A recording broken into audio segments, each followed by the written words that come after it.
And it's a Lionsgate production. I was about to say. Yep. I like the cogs.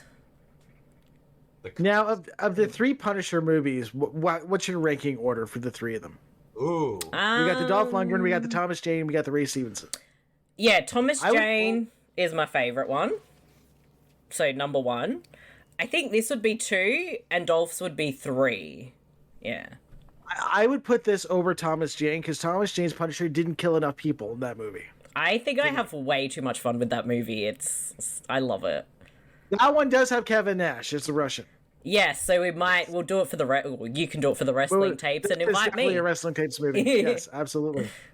But this one makes up for that. This one just goes all balls out. Bede, what's your rankings? Well, that's the thing, though. Like I said before,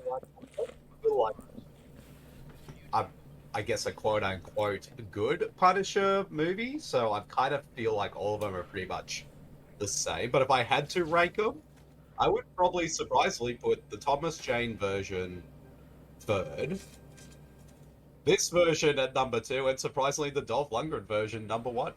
Why is Dolph Lundgren at number 1? Because you know my love for Dolph Lundgren. Marcey. That is true. I totally forgot Julie Benz is in this movie. That's my girlfriend. Indeed. And Dominic West just hams it up. I love him in this. He's just, Everyone starts this movie at fuck this shit o'clock. And Newman's in this movie. Perfectly cast Newman, by the way. This is just, it's a lot of fun. And I do believe many years ago with Clancy, we did a commentary. It was for me, sight unseen, like we usually do on this podcast, for the Dolph Lundgren Punisher movie. And I don't think I've seen it since, but it was a lot of fun for just how bizarre that is. This continues the trend of we don't do the first movie of a franchise. We start at the second or third on this show. Yes. Oh, yeah. But what I think is interesting about Punisher Warzone, it kind of takes, like, the Incredible Hulk kind of approach. Like, it's obviously, it's a reboot of the franchise after, the Thomas Jane version. But at the same time, though, even though it is a reboot, it kind of still acts as a sequel to the previous film as well. Because it kind of gets you up to speed with everything and just goes straight into the story. Yeah. I feel like next to John Bernthal, is that how you say his name? Yeah. Bernthal, yeah. Like, I love him as the Punisher. I think he's fucking spot on. But I do really love Thomas Jane as that version of the character. But we cannot forget John Travolta as the villain in the first one. Amazing. Exactly. Like, hello. Truly amazing. But I do actually really like Ray Stevenson as the Punisher as well. So, with the rules of the Multiverse of Madness now, is this part of the MCU as well? Yes. Ooh, well, pretty much like, I guess... All of them. Dolph Lundgren is in the MCU as his Punisher, because that's in the multiverse. Fuck the Spider-Verse, and as a host of WebTales, I could say that. Let's have a Punisher-verse where all 3 Punishers in one movie together. Yes. Yes. Let's have, like, all of them. So you got 4. 4. Yeah.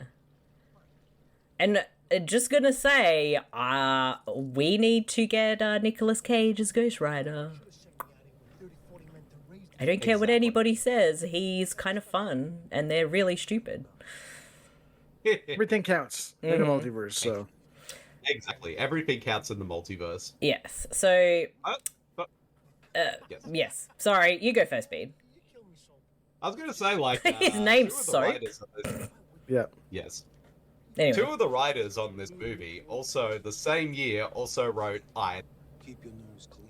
Also wrote what, sorry? They wrote Iron Man. Oh. 2 of the writers of this movie.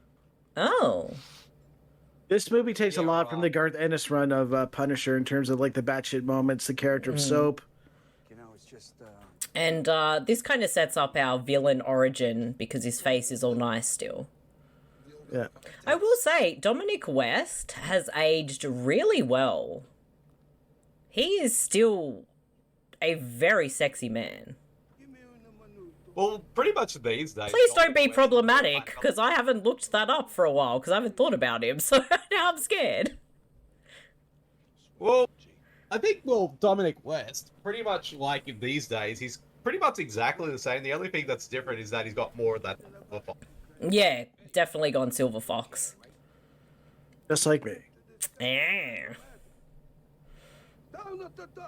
We're all from New York. What are you talking about? Hey, forget about it. Hey, fuck you. Forget about it. What are you doing? Where's my spaghetti and meatballs? And where's Jared Legolini? Babbity bobbity. Hoobity scoobity. I came in here to go fight in the LA wars. Now I'm here in the New York war.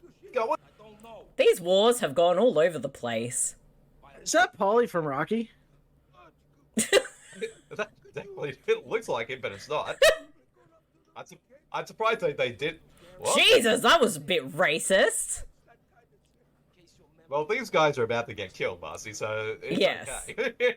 They're all Not the horrible racism people. part. Yes. Exactly. Not the racism part I'm talking about, it's okay. The fact that they're going to get killed Yeah. is justifiable. Yes, it's okay, because they're racist pieces of shit. Yeah. Now, I want to have a house where part of my wall can just be a fish tank. Yes. Like, I want to be that rich.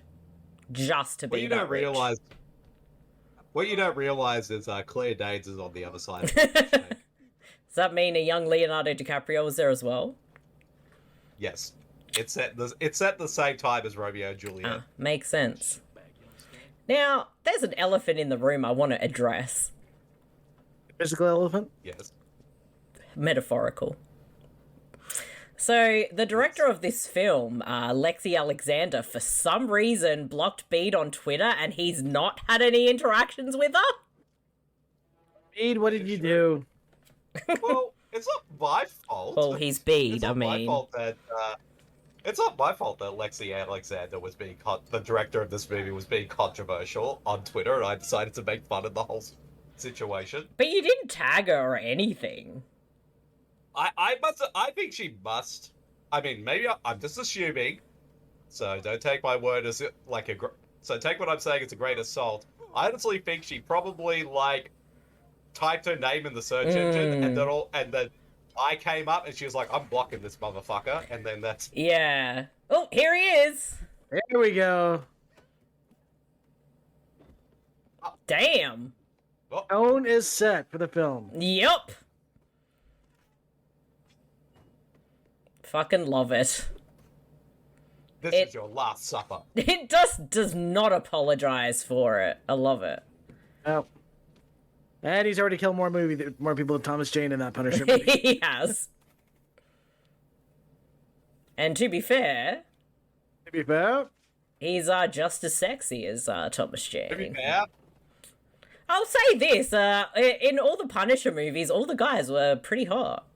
Dolph Lundgren was rocking that dark hair in that movie. And, again, John Bernthal. Anyway. one batch, two batch.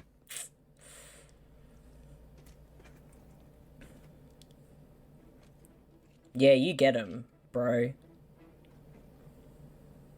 I got a feeling this will be one of those commentaries where it's gonna be kind of we're quiet a lot. We're just taking in the movie. Yes. Much like last week's movie where we were very confused and just enamored by the Raiders tank top. Oh, how does this tie back to Double Trouble? Do we think that the Punisher had dealings with the twins? yes. Okay. Well, everyone was quiet for a bit, so I was just didn't know I'm what was trying to going on. remember what twins. The Barbarian Twins. Oh, the Barbarian. I completely blanked that movie out of my mind. Like, what movie? Oh yeah, that one. Yes. Yes. So I would assume the Punisher just had dealings with them, and that's how it's it the ties same in. crime. It's the same crime family that was behind the jewel heist. Who were also responsible for the youth center problems and Yes. the drugs in LA. They're a scourge on like half the movies that we watch on Tubi Tuesday. Yeah, they're all kind of linked. So, speaking of Romeo and Juliet, wasn't he in that movie?